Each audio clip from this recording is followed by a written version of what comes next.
ఇప్పుడు మనము శ్రీశైల క్షేత్రం గురించి తెలుసుకుందాం. ఈ శ్రీశైల క్షేత్రము కర్నూలు జిల్లాలో ఉంటుంది. ఈ క్షేత్రం సముద్ర మట్టానికి 1500 అడుగుల ఎత్తులో ఉంటుంది. ఈ క్షేత్రంలో ఉన్న పాతాళగంగ, బ్రహ్మగిరి, విష్ణుగిరి, రుద్రగిరి అనే 3 పర్వతాల మధ్య ఉత్తరానికి ప్రవహిస్తూ ఉంటుంది.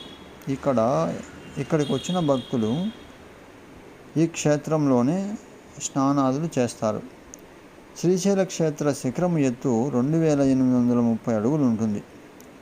ఈ క్షేత్రాన్ని కృతయుగంలో హిరణ్యకశిపునికి ఈ క్షేత్రము పూజ మందిరముగా ఉపయోగించేవాడు.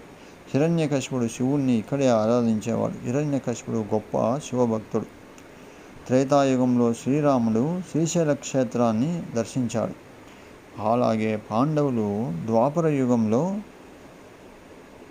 శ్రీశైల క్షేత్రాన్ని దర్శించారు. ఇక్కడ ఎన్నో పూజలు చేసి శివుని కృపకు పాత్రులయ్యారు.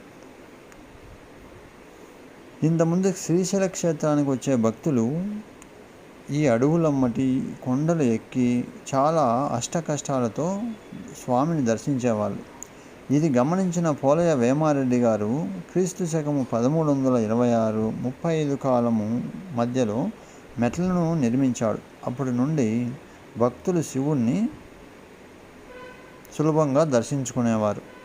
ఒకప్పుడు ఎన్నో వ్యయ ప్రయాసాలు కూర్చి స్వామిని దర్శించేవారు. అలా దర్శించిన స్వామి దర్శనము ధూళి దర్శనము అంటారు. అలా ధూళి దర్శనము చేసుకుని నిద్ర చేసి పాతాళగంగలో శుచిగా స్నానం చేసి మళ్ళీ దర్శనం చేసుకునేవారు. నేటికి కొంతమంది స్వామిని ఆ విధంగా దర్శనం చేసుకుంటూ ఉన్నారు.